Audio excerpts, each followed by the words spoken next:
Good evening. Good evening, everyone. Do you need some coffee? Yes, champagne. Yes, yes, Elizabeth. Well, welcome to World Women Davos Agenda, the first house of World Women Foundation. We are super excited to host our annual closing party of World Women Foundation. It's an extraordinary honor to host you all, and I want to also thank Roland Berger for being our knowledge partner and being the host for tonight. With that, I would love to invite Constance here on stage for the closing remarks. How much we appreciate all of you for being here. Thank you. Thank you, RUPA. Thank you, everybody, for coming on these last hours of Davos. Everybody's probably a little bit tired already. We've seen a lot, we've talked a lot, but I hope you have a few minutes to listen into what I tried to summarize of the past days that we had here together. Dear ladies and gentlemen, distinguished guests, dear friends, what a week it has been. We shared 4 extraordinary days together. As I stand before you now, I'm filled with a deep sense of gratitude and inspiration.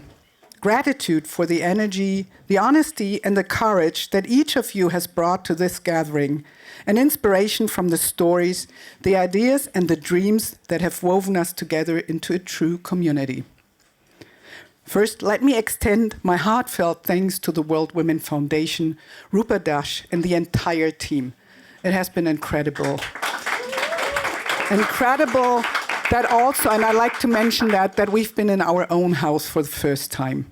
I think that was really a bang to have us on Talstrasse with this entrance and just the visibility that it gained for the topic. Thank you for that. RUPA, it is your vision and your unwavering commitment that is the reason that we're all here. You have created not just a forum, but a movement. A space where voices are heard, where ideas are challenged, and where hope is renewed. I also reach out to the media partners. Thank you for amplifying our message and carrying it far beyond these walls. And to every speaker, every panelist, every participant, your openness, your questions, your willingness to share your journeys, these are what have made this event so powerful and so memorable. Last but not least, I'd also like to reach out with a big thank you to my team at Roland Berger, with Edeltraud, Maria, Beate, Yvonne, Fred, Victoria, Christina, Mona, special thanks, Attila, Julia, and a lot of others in the background. It wouldn't have happened without you. Thank you for supporting this. Over these days, we have witnessed the future taking shape before our eyes. Probably most of you have seen the robots and all these Uber cars, Uber things driving around. We've seen how AI is no longer a distant promise, but a force that is reshaping our organizations, our industries, and our very way of living. We have explored how the marriage of technology and sustainability is not just a lofty goal, but a practical path to resilience and progress. We have celebrated the women who are leading the way in AI, breaking new ground and redefining what leadership looks like in the digital age. We have listened to voices from all regions of the globe and learned that gender equality is a pressing topic in almost all areas and geographies. Our discussions reminded us, among many topics, that digital inclusion is both a challenge and a promise, and that progress in one corner of the world can ignite transformation everywhere. And we have confronted the urgent need for upskilling, not just in technology, but in creativity, empathy, and critical thinking. Because the future will belong to those who can harness both the power of machines and the depth of human insight. Across every panel, one theme echoed. Technology is everywhere. Digital skills are no longer optional. They are the foundation of every role, every industry, every future. If you are not part of the digital conversation, you risk being left behind. But let's be clear, technology itself is not the challenge. The true unlock lies in the way we deploy it and use it, and in the way we embrace it. We should be very much aware of the power shift and the perception bias that can happen depending on how we train AI. The future belongs to those who embrace a growth mindset, who champion inclusion, and who are unafraid to lead with both head and heart. This can be times with ample opportunities for women if we identify and mitigate the risks well. Another resounding takeaway, and unfortunately I think we have to also speak about it, it's still a truth, sponsorship is essential for advancing female leadership and equity. It doesn't come natural. It's not enough to open the door. We must actively invite women in and advocate them, ensure they have the resources to thrive. And let's not forget, male allies, and I'm grateful to see a lot of you here, are not just welcome, they are critical. Progress is not a solo act, it's a collective endeavor. Last but not least, it's also policy matters, it's structures. Real change requires more than good intentions. It demands frameworks that enable equity and opportunity. We must continue to push for environments where everyone can rise. Let's be honest.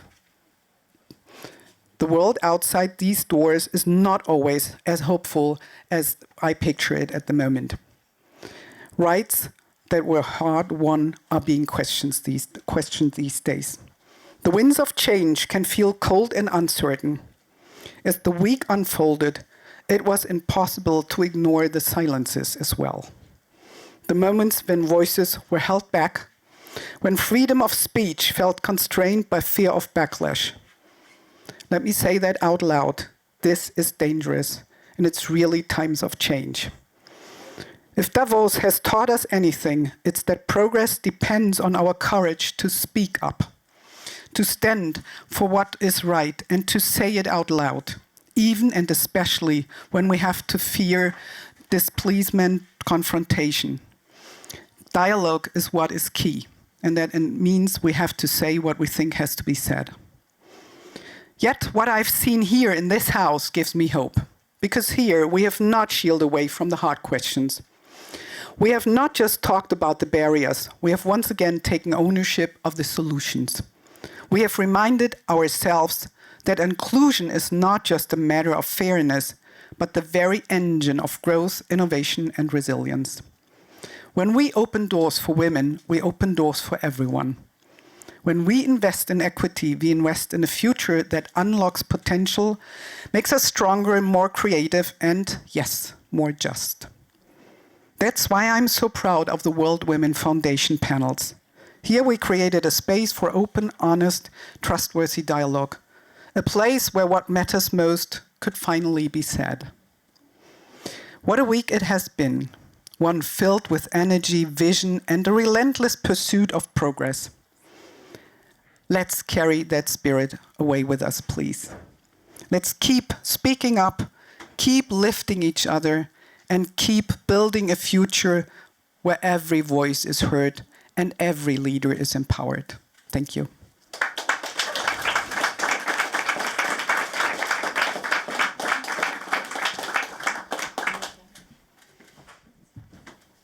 Thank you, Constance. We could not have done this possibly ever without the support and help of you and your team. Thank you. Thank you so much. With that, I would like to express my gratitude and honor to all the behind-the-scenes individuals who have helped to make this work. Some of the all-women cast and crew and hostesses who have worked day in and out to make this happen. They barely got 3-4 hours of sleep. Please, a big round of applause for them.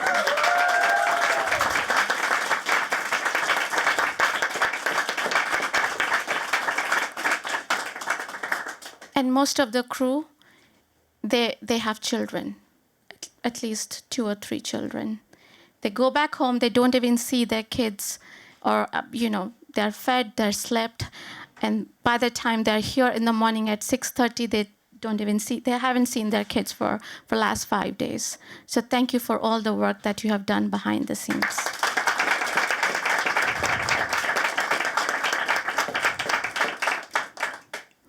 At World Women Foundation, we believe that generational leadership is important to move the needle. It just cannot happen one person leading the organization. We have to create a pipeline of extraordinary leaders. And that's why this house was completely run live for last 4 days by our youth delegates. A lot of high-profile leaders, heads of states, really got a chance to see them, meet them, and hear their voice, and even answer their questions, or even exchange pleasant notes with them. This is a defining moment for young people. And I would like to use this opportunity to give them a little spotlight, if you don't mind. I would like to invite Oana Oprah, one of the youth leaders, to say a few words. Thank you very much. It's an honor to be here. I had the honor as well to have a few interviews with a few of you. And one of the questions was, what advice would you give to your younger self? And many of the answers was about, don't be alone, be in a community, build a team. And this event shows me even more how precious this place is.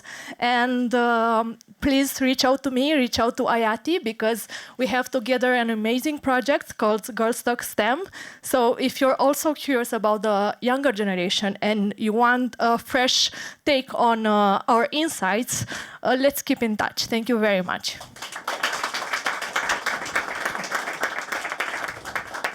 I would like to invite Mikhail Latimer to say a few words.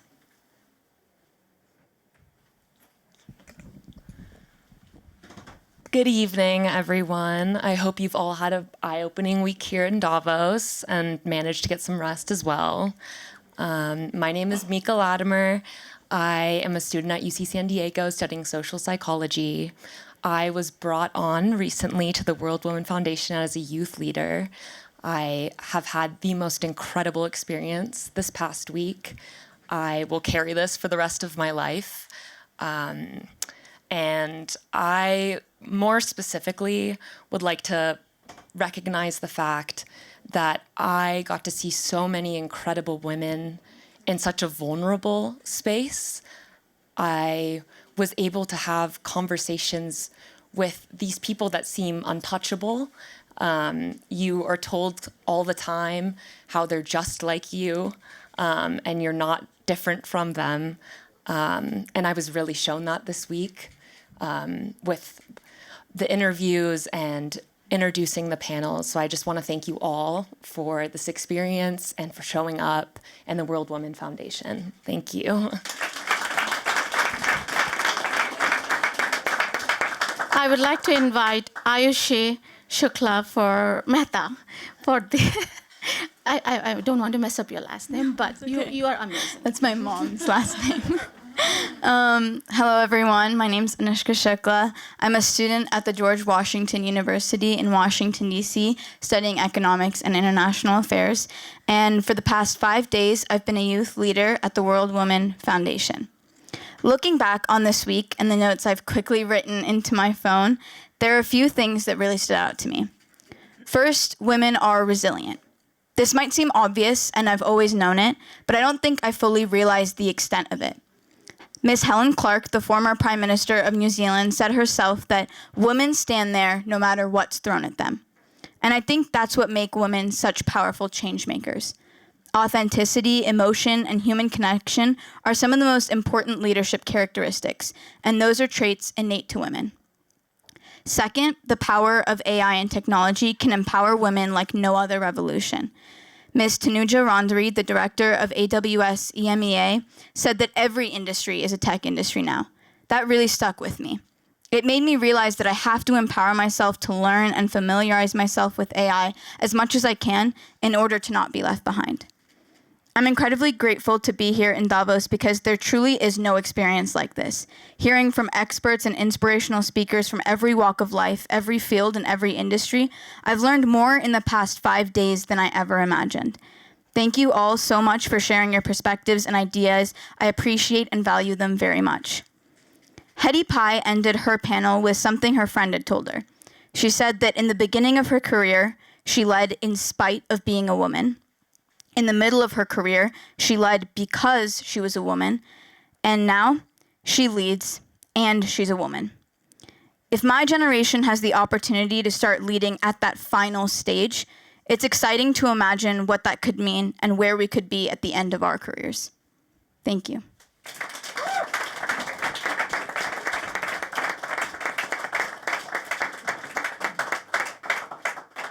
Doesn't this make you emotional? Well, I would like to invite Ayati Dashkar for her remarks. Hi, everyone. Hi, everyone. My name is Ayati Dashkar. I'm an 8th grade student. I'm the Global Youth Ambassador for the Heidesium Foundation, which is based in Switzerland. And I'm also the Global Youth Lead for the World Women Foundation, as well as the host of Girls Talk STEM, as Ms. Oana mentioned. And reflecting on my day, today especially at Davos, my last day, and as we close this day of dialogue, we move from the what to the who. Behind every statistic we've discussed, here are human stories of immense courage. And the spirit of dialogue is most powerful when it amplifies the voices of truth, of those who have turned trauma into triumph, fragmentation of this world into focus. And tonight we're here to turn up the volume. For too long, the most vital solutions have been put into the margins. Today we place them center stage. And as an 8th grader, as I look at the equality moonshot, I can't help myself but think about the minions. I know it's very random, but I think about taking the moon. Tonight, we take the moon. But in 2026, we aren't here to steal the moon. We're here to reach it. And unlike the movies, we don't need a villain. We need a super collective. We need to be together. We need to take discussion to delivery. And we have to fix the foundation on Earth to reach the equality moonshot. And tonight, we honor the leaders who aren't just watching the world fragment, but weaving it back together. One dialogue, one policy, and one moonshot at a time. And I want to thank the World Women Foundation. I want to thank all my fellow youth leaders for joining me at Davos today, because we have to realize the power of coming together. And I think that's what it really is about. Thank you, Ms. RUPA Dash.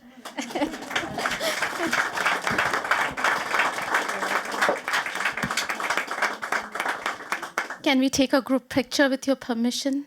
Dear future leader. Can we take? Oh, sure. Yes, please.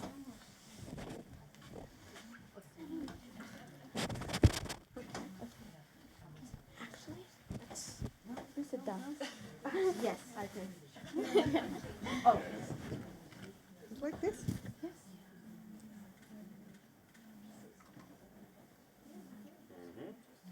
Perfect. Thank you. Thank you. Please have a seat.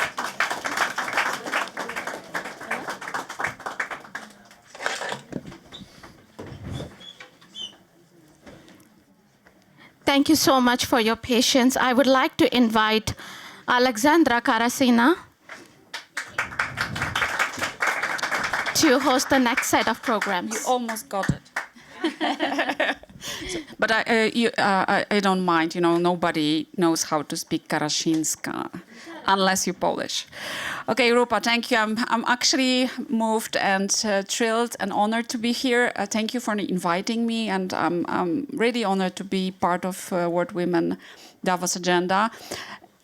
I would like to introduce two amazing women, and one at a time. First, Ukrainian activist from Center for Civil Liberties and 2022 Nobel Peace Laureate, Ms.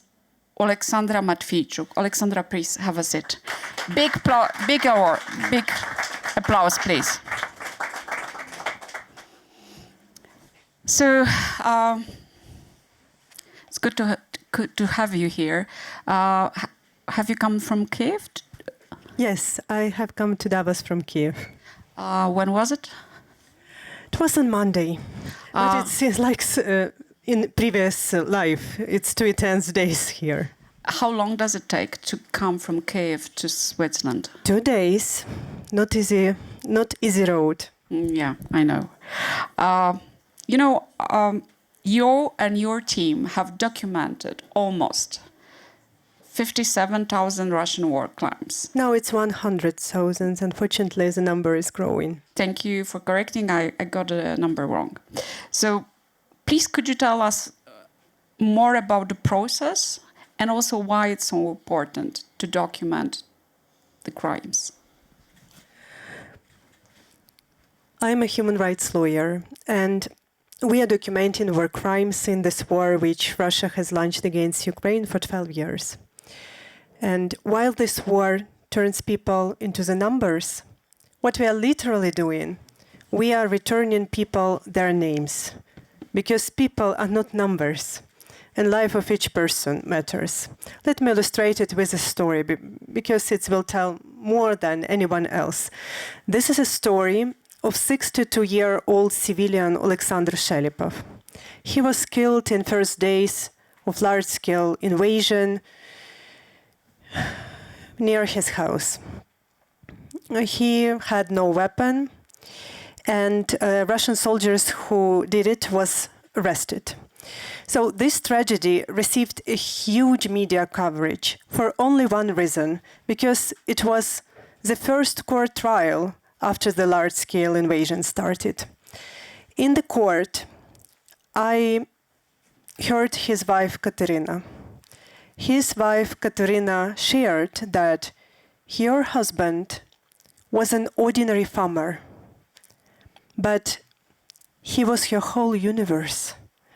And she told to the judges that now she lost everything. And this is the meaning of our work, that we provide enormous amount of efforts to restore what happened with an ordinary farmer in small village in my country.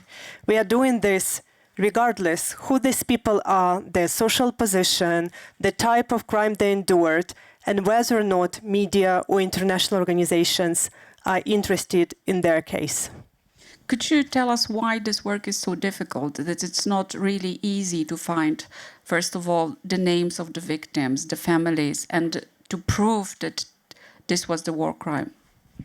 It's difficult from legal perspective, but probably I will focus on something more from human side. We are documenting not just violations of Geneva and Hague Conventions. We are documenting human pain. And we're faced with enormous amount of human pain. It's literally difficult, because sometimes you have this feeling that this pain will burn you out. So let me share my lessons learned, my cope strategy.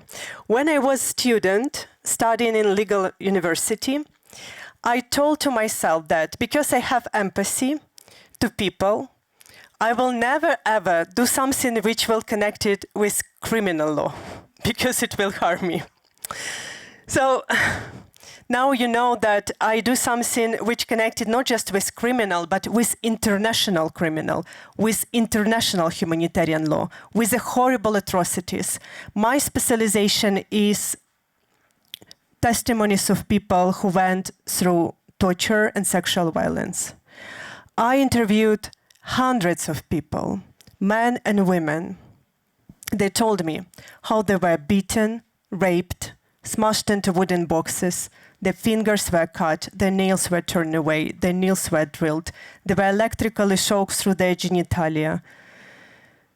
One woman told me how her eye was dragged out with a spoon. Sorry for this detail. So it's literally horrible stories. And you know what?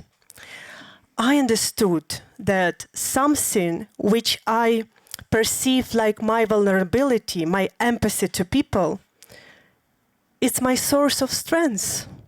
Because I can do this work to help people for 12 years already, because I want to help, because I have this empathy. And it's a very interesting lessons learned that sometimes something which we treat as our vulnerability is not vulnerability, it's our strength.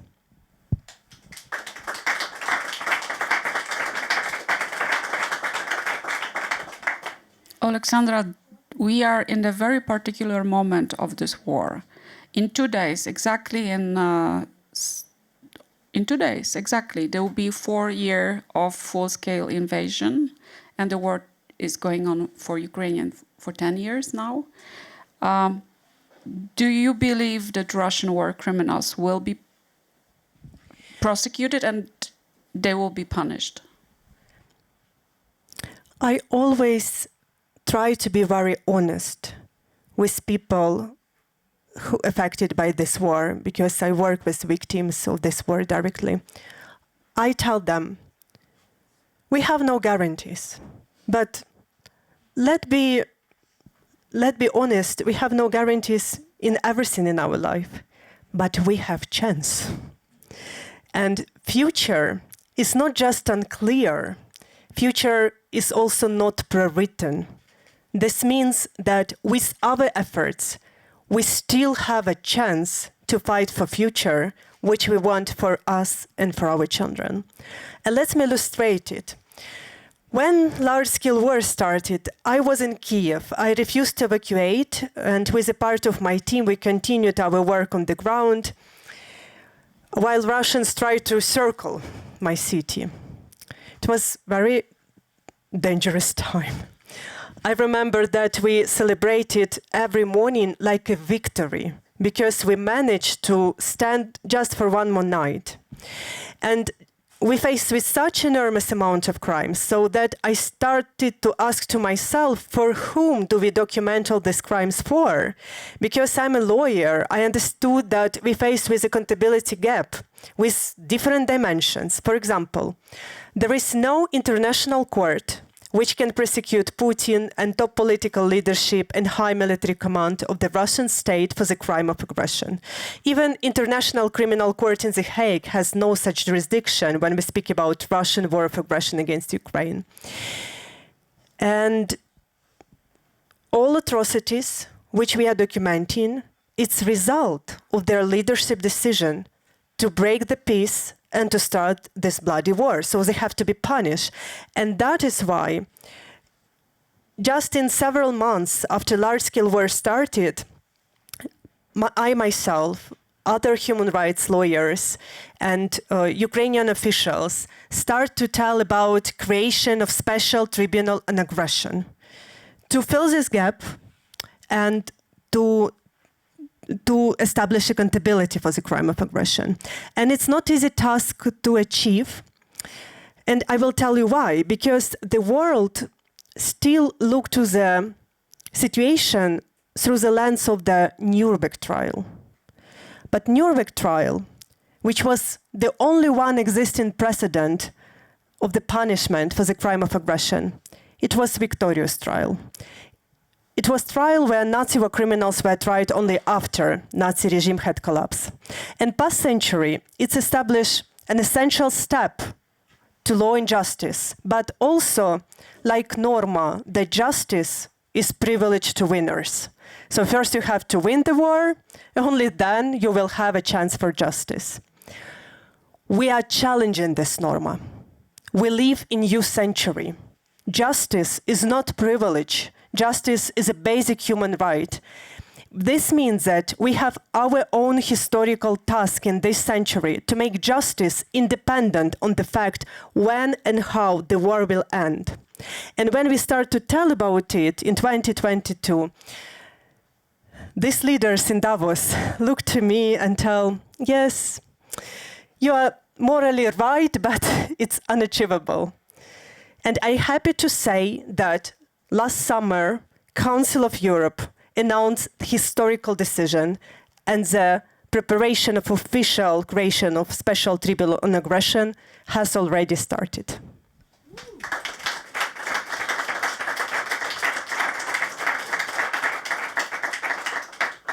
Alexandra, my Ukrainian friends are telling me that those atrocities, this violence, the war crimes, that this is a strategy, that this is not an accident of war. Also, we should remember that Russians are kidnapping kids. Do you believe that this is a Russian state policy, that this is a strategy?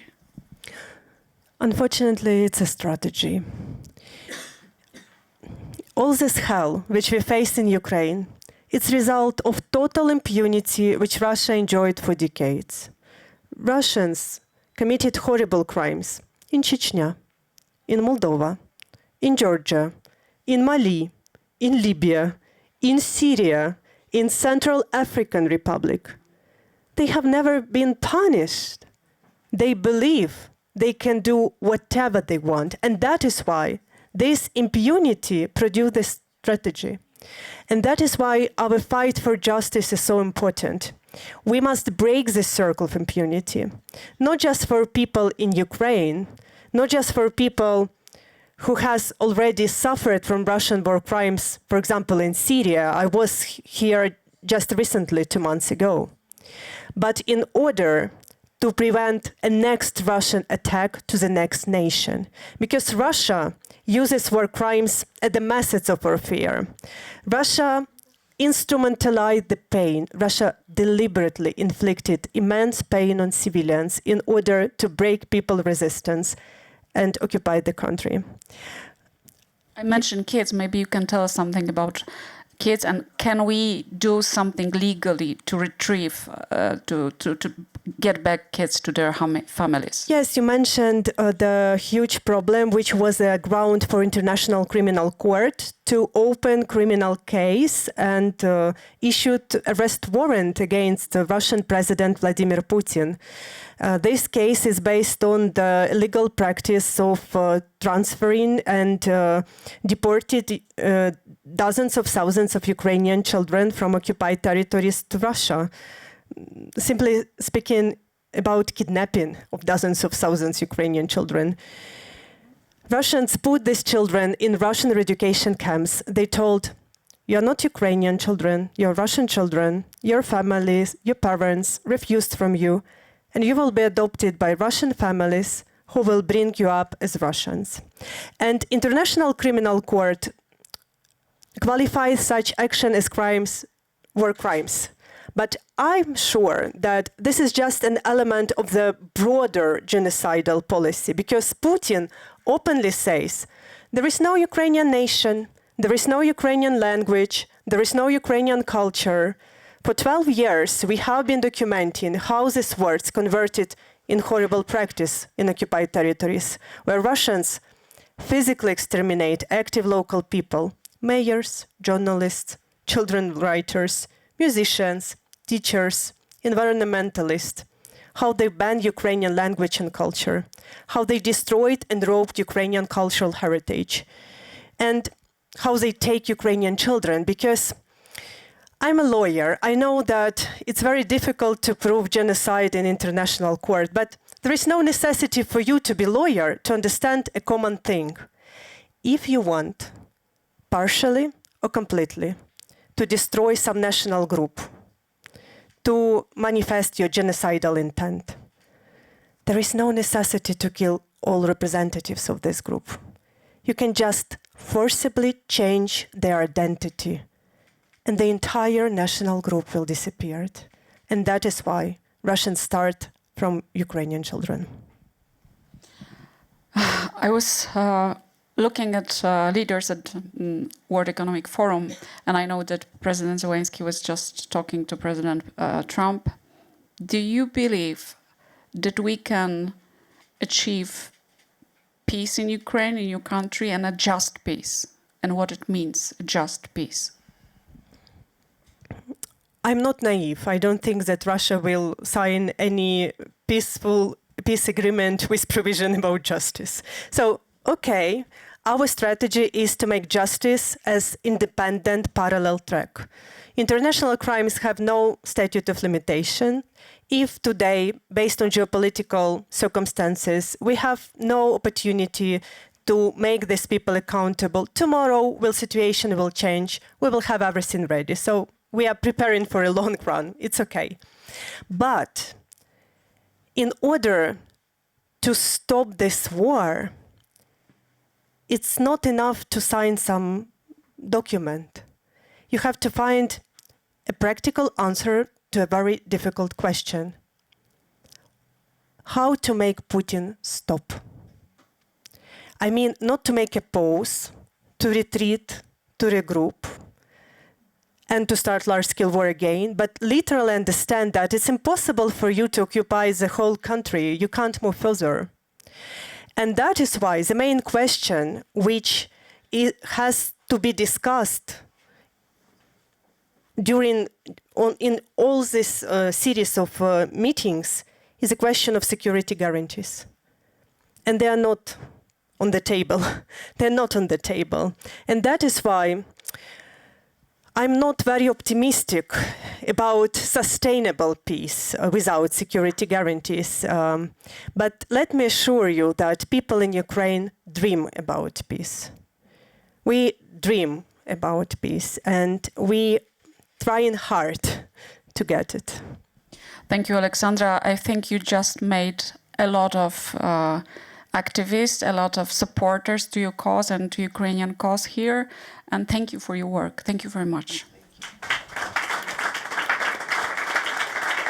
Now I would like to ask RUPA and CONSTANZE to join us on stage, please. Thank you for this wonderful discussion, just for our audience to know how important this evening is. And it is my honor to present the World Women Hero Award to you. It's our honor.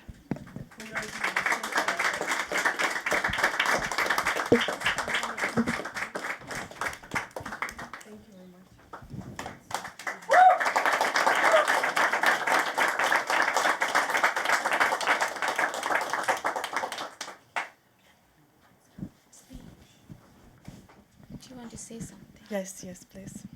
Thanks.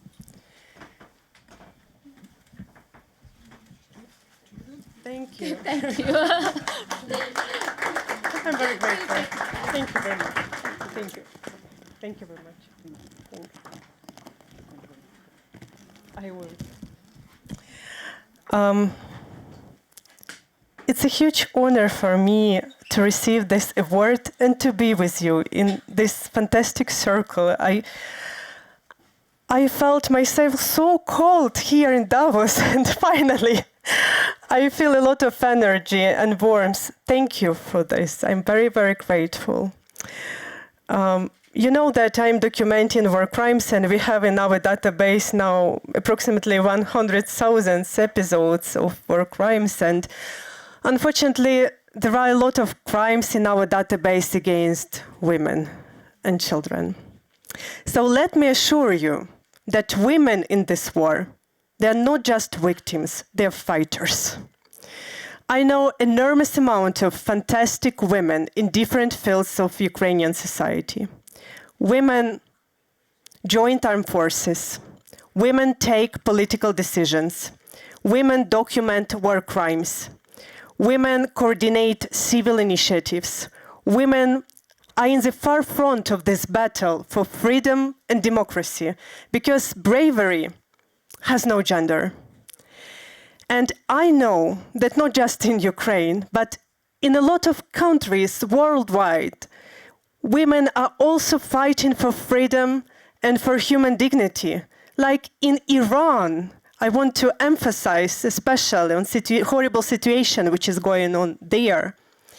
And very often they face with enormous opposing power. And that is why very often the efforts of women may seem have no sense. But the history of humankind convincingly prove, even when women have no other instruments, only our own words and our own perspectives and our own positions and our own stance, eventually, it's not so little. And my main message today is that women must support women. Women must support women who are fighting for freedom and for human dignity in different countries. Because their fight is our fight.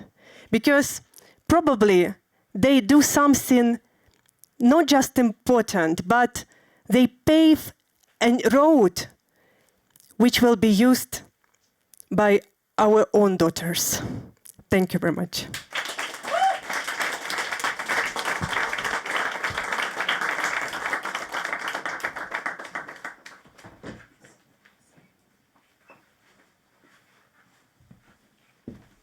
I invite you back, Ola, again for the next session.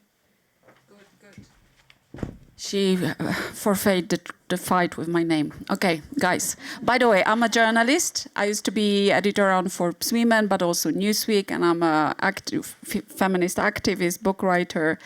And I'm super also excited that I will talk to another of my hero, actually a politician I would love to meet. I only look at her on Instagram and watching her speeches and acts of protest in European Parliament. Ladies and gentlemen, especially ladies, Abir Al-Sahlani is with us. Please join me.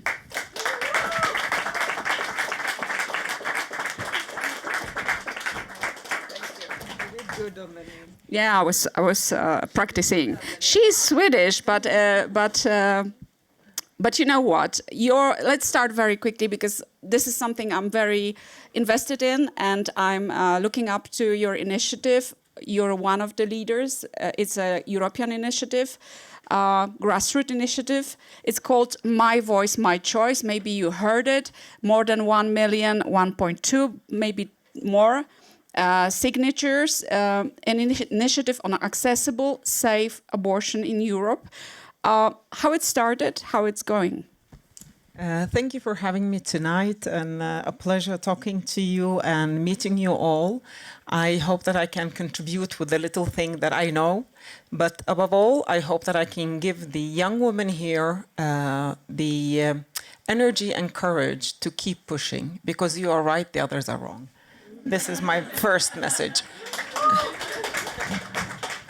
When it comes to the Citizens Initiative, according to the EU treaties, when you gather over 1 million signatures from EU citizens, then the Commission, when they verify the signatures, they are obliged by EU law that within 90 days to come back with an answer.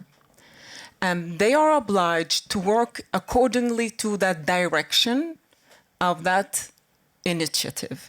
Not meaning delivering exactly what the initiative is saying, but in that direction. So there were a group of young activists, human rights activists, that were led by an amazing young woman from Slovenia, Nika, who started the gathering of the signatures. And they were so clever, they were so brilliant, that they understood that if they would propose something that was interfering with how the EU is structured, then most probably they will not get any positive response. Because this has happened before, that they have gathered over 1 million signatures, but then the initiative just fell and it didn't deliver. The response did not deliver on the first thought of that initiative. So they managed to put the proposal very clever, in a very clever, intelligent way, proposing a financial mechanism that is financed by the EU, either by the social fund or the multi-annual financial frame, whatever the Commission sees fit. But there should be a budgetary line for that mechanism that will pay member states where abortion is legal and pay for the woman who wants to have a safe abortion, but it is illegal or impossible or not available, not accessible. They will pay for her treatment, they will pay for her travel to go to another member state and do it there. So it's not interfering with member states' national legislations about abortion. It simply offers a mechanism. It has gone amazingly good. 1.2 million signatures were gathered by the team, not me, by the initiative, and it has landed very well. I was the rapporteur in the parliament for the position of the parliament, where we had a majority in a time and a political landscape that is rolling back on women's rights. Really, the pushback is real. When I talk about anti-gender movement, I'm not talking about a threat that is, from my fantasy. I don't know if you remember the times when we had these crazy activists outside parliament holding the pictures of bloody fetuses and protesting abortion. They are the pro-life movement. Now they sit in the same table as I do and negotiate with me. They're exactly the same people, maybe just better dressed. Yes, I know. Some of them from my country. You know, I told you that the issue is very crucial for me because in Poland we have the strictest anti-abortion law in Europe. And since 2020, women are dying in the hospitals. Pregnant women are dying in hospitals in Poland because they cannot access safe procedures, because doctors are afraid that they will be punished for abortion. And several women, we know them, press knows them, media knows them, all society knows their faces, their names. Their families are grieving because they were not given help. So this initiative is super important for us. Thank you for your work. You know, you mentioned backlash, and I think this is very important to say it today, because we are talking about moving the needle and pushing forward, but actually UN Women Report said that in every fourth country in the world, women's rights are being taken away. So we are facing backlash. Where do you see the backlash? Of course, we see it in the US, we see it in Europe, many countries in Europe. We see it globally. Yes, of course. I mean, we are, when you say globally, the sum of all of us, yeah? And one of the things that I often reflect about is that we thought that we had to have the fight for democracy and human rights just once, yeah? And then we win, and then we move on. But reality is saying something else, that every generation, they have to put up a fight. Yeah, I cannot take the fights of the next generation. So I'm very aware of that. Every generation, they have to have their own fight. And unfortunately, what we have had is that we are taking on the next fight. But now I am fearing that the coming generation, they will take the fight from my previous generation. Because we are there now. You have in an EU member state that is supposed to be, you know, democratic, and it's supposed to be following rule of law and all of that. The state has become the butcher of women. Why? Why is that so? Because it is because political parties are giving up. Because political parties now are just following opinions, polls. They do not dare to lead. They do not dare to say to the voters, this is wrong with you, your opinions, your values are shitty. That's it. They do not contribute to human rights. So that is one of the problems, that we do not have anymore this brave political leadership. And I see it in Malta. I was in Malta for a fact-finding mission. That is the worst member state when it comes to... You're second. Yeah, you're second. You're not winning that fight. I mean, it is criminalized to have an abortion. And there, when you talk to different NGOs, they are told by the politicians who are pro-choice that you have to do more. Politicians do not dare even do anything. They are waiting for the NGOs to do so. So, I mean, that cowardness, it's always like that. When it comes to women's rights, then they pull back. Politics pulls back. And that is so frustrating. And you see it also in Davos. I'm sorry to be a little bit critical, to be the party pooper, but I was in Strasbourg. I arrived today because we had plenary week, and I was watching all the speeches that is setting the new tone on the global arena. It's always men. There are no women. Where are the 50% of this globe's population's perspective? They are totally lacking. And what new global order are we shaping then? Absolutely. For who? Abdir, I want to ask you about women's rights and democracy, because we are seeing crisis of democracy, namely in the United States, for example, but in many countries that are falling under far-right populism. And in each of these countries, we see pushback against women and taking away women's rights. And I remember Polish activist of Polish Women's Congress said that there is no democracy without women. It is a half of democracy. But now I see it the other way around. So we cannot have feminism, we cannot have equality without democracy. And what do you see in this equation? We're losing democracy, we are losing human rights and women's rights. Yeah, of course, you cannot have a democratic system if you do not guarantee, because democracy is not only the rule of the majority. I mean, that urbanistic definition of what democracy is not valid. Democracy is not only about the rule of the majority, it's also about everyone coexisting and guaranteeing everybody's right. And if you don't have rule of law, because very simple, what is rule of law? The laws apply equally to everyone. So if men have bodily autonomy, then women must also have it. Otherwise, they are not equal citizens in any sense. Yeah. So if you don't have rule of law, you cannot have democracy, because democracy is built on equality and equity, if you ask me as a liberal, but also that everyone is treated equal, because if you don't treat each other equally, or the system, then it's not a democratic one. And if you don't have democratic parties, if I take it a step further, then you cannot have democratic systems either.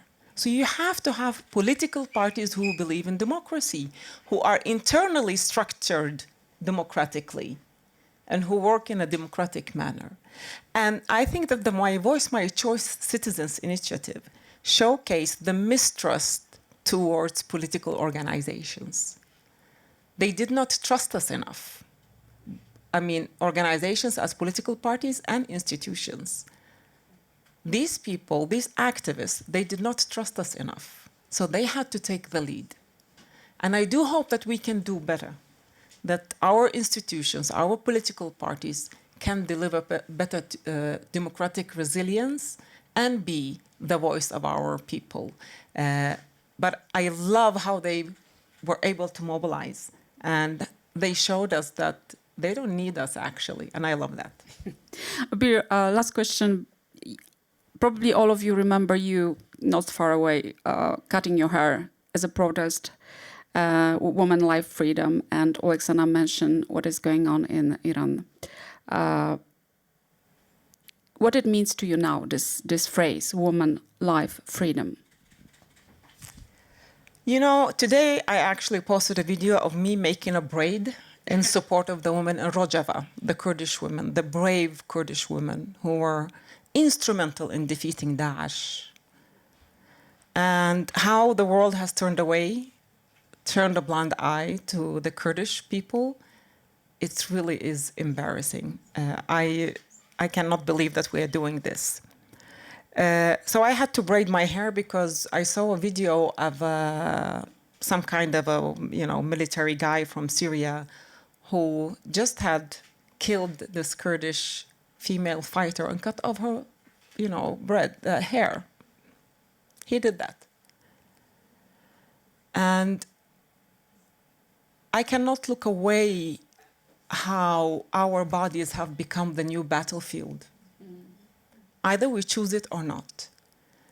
And it is in our homes. It is on the streets. It is in the institutions. It is in the media. It is in the AI. It is everywhere. And it is microaggressions. It is, blunt out, nudifying pictures of our bodies without giving consent. It's, speeches that are so hatefully, formulated in the European Parliament. And it is rape when there is a war raging. It is blunt out killing of women. According to the latest numbers, there is a 400% increase of women victims in conflict areas. Women who never took part of the decision going to war, who never carry any gun. But there is a 400% increase. Rape as a weapon. 85% increase among sexual violence in conflict areas. So what I realized during the Woman Life Freedom is Nobody is free until we are all free. And fuck Trump, sorry. Thank you.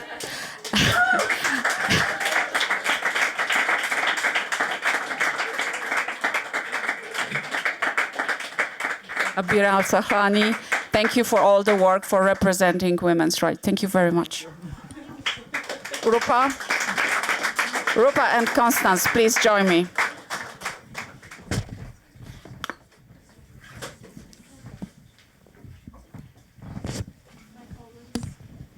Again, it is our honor to present one of the most, respected award presented by the World Women Foundation to you for being our voice. Thank you.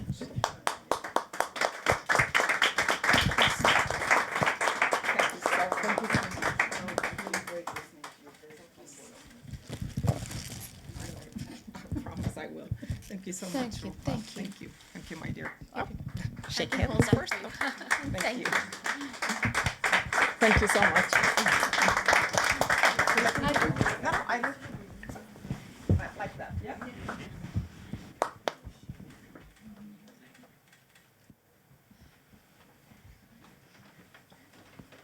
Good. Yeah. Okay. One more. As Brittany said, one more time. Great, thank you.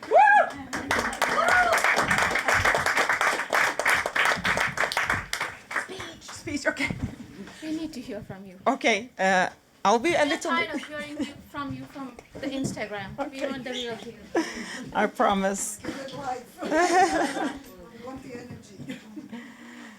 I'll be a little bit more boring because I actually worked on this speech.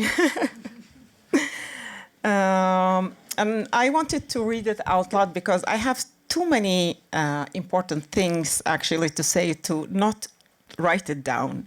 So we are not just living through a change, we are living through fragmentation.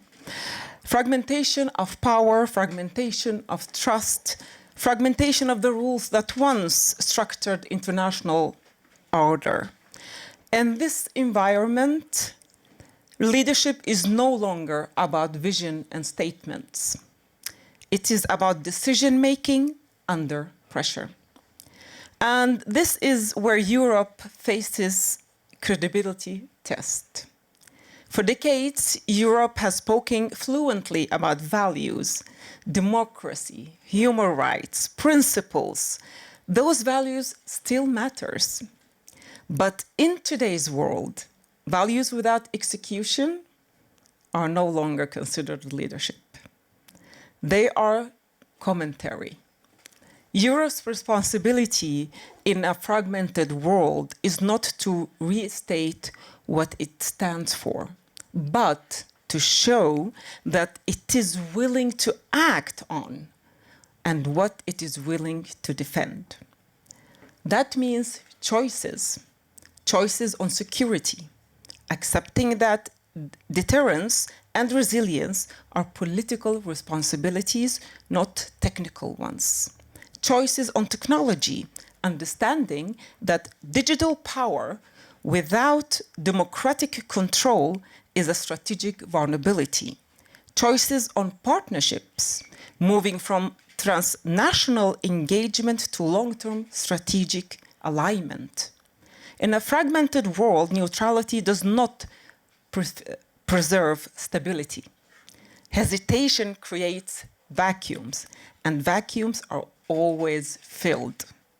Now, leadership is also about who gets to defend the agenda. During much of the Davos week, as I already said, we've seen men set the terms of debate on geopolitics, security, the future world order. I understand why. Geopolitics has rightly taken center stage at this year's Davos. But there is a structural contradiction to that, and we must name it, and I already did. While decisions about war, peace, technology, and power are being discussed, half of the world's population and their perspectives are largely absent from the main stages. Very few women are present where strategic directions are actually shaped. And that's why I really need to lift the World Women Foundation and this house as an extraordinary necessity for Davos this year. And as Prime Minister of Canada said yesterday, if you are not around the table, you're on the menu. A world order shaped without women's perspectives will be more unstable, not more secure, because the crises we face are not linear. They are layered, interconnected, and long-term. And that is why women's leadership is not an inclusion issue. It is a strategic necessity. Women leaders have repeatedly demonstrated strengths that are essential in fragmented systems, the ability to manage complexity, to connect social and economic consequences, and to sustain legitimacy over time. This is not ideology, it is political and professional experience. And allow me to a brief personal reflection. Standing here tonight, receiving this award, is deeply meaningful to me. I am a former war survivor. I'm a former child refugee. That I stand here today is not just my story. It is evidence of what happens when societies invest in dignity and opportunity. But I am also very aware that many women should have been standing here instead of me. Women who fight on the front lines of conflict, women who hold societies together under pressure, women who will take battles we collectively have failed to win. Their leadership is not symbolic, it is operational. If Europe wants to lead beyond rhetoric, it must stop treating women's leadership as a secondary objective and start embedding it where power actually sits and technological decision-making. Because representation without power does not change systems. Leadership in a fragmented world requires clarity, courage, and responsibility. Europe can still provide that leadership, but only if we are willing to act and not just speak. Thank you.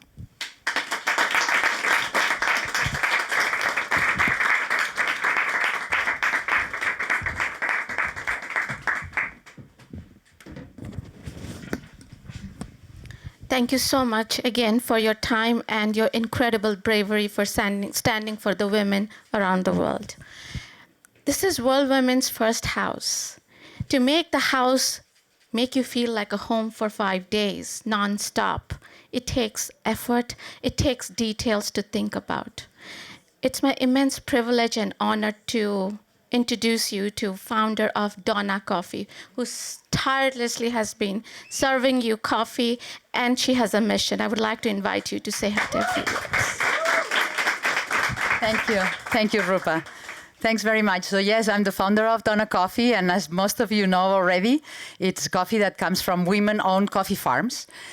So why do we care about women in coffee? So we care because most of the work in the field, 70% of the work in the fields is done by women, but not many of them, they own their coffee farms. So what we do is we buy directly coffee from them, we support their business, by doing this, we support their families, the education, so they have more resources for their families and also for their communities. So yes, we can have an impact by deciding what coffee we drink. So, and the coffee that we drink, we want to empower women doing that. So I really thank all of you for all the feedback that you have given me, and for the force of this community that is fantastic, for this incredible backgrounds and of different women that we have here, and of course to RUPA and the World Women Davos Agenda for inviting Donna Coffee to this immense privilege of being part of this fantastic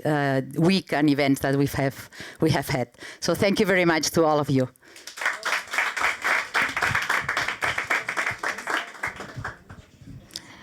And last but not the least, I would like to invite Oliver Weber team for making the VIP experience and also experience of many ladies with incredible gifts from Oliver Weber.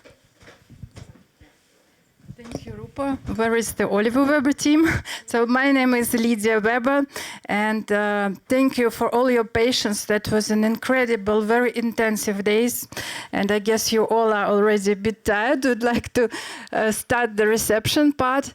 I was going to tell you a little bit about AI designs and how this can lead the woman to be leader, and how creativity can help you. But I think I just invite you for tomorrow panel talk 10:30, where we will be talking about that, because I'm a very business oriented woman, and I have some tips and stories about how we implement the artificial intelligence in our daily business life, creating beautiful designs for women. Also, we have some designs created with artificial intelligence here to show to you, or maybe tomorrow. And we also have a jewelry line called Peace and Love. It's a charity project. It's a jewelry with a statement. So also, if you have a chance, please take a look at this line. You can have some statement wearing a jewelry with these very powerful words, peace and love. Thank you so much. Have a nice evening.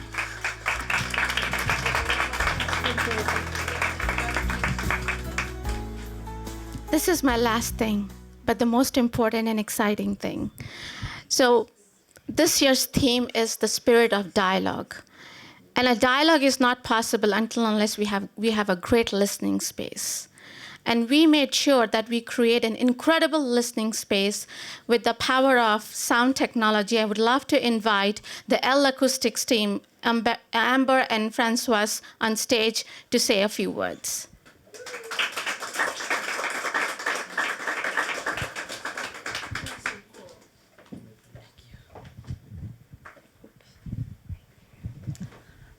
Hello, everyone. So it's not so easy to speak after these discussions. So let's have a kind of positive vibes. So I'm Françoise, working for L Acoustics. I'm the CSR and Sustainability Director for this company. And you have seen the sound. I mean, you have listened to the sound all this week. It was an incredible week. We're so proud to have partnered with World Women Foundation and to have offered some sound experiences. And I hope you'll like this one, because yeah, it's a spirit of dialogue, and sound is a kind of universal language as well. It's a way to just communicate, and just you'll see, you will experiment that, hopefully. So we are happy to make this evening nice for you, and Amber will introduce the artists. Yeah, thank you so much, Rupa, and the entire team. I mean, I know you talked about this earlier, but the amazing team that has been supporting this from World Women Foundation has been just the best. And as Francois said, it's really hard to come up here after so many amazing, powerful conversations, and I think a week of powerful conversations. So we're very honored to be a part of this. And tonight we have DJ Hesta Prin, who is an amazing DJ and licensed clinical therapist. So we probably all need that after this week at Davos. But she's really going to play some uplifting, fun songs. So an hour-long set. We're going to move some chairs. Everybody can hang out, connect with each other, listen to some good music. And it will be spatialized in real time. So it'll envelope you in the coolest way. So enjoy. And dance. And dance.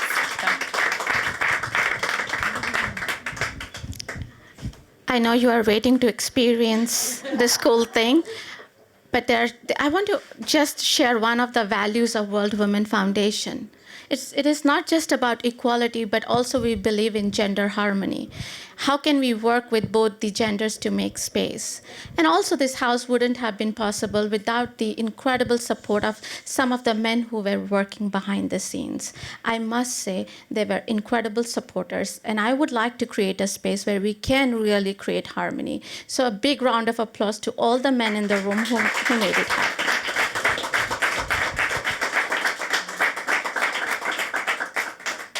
Well, the party begins.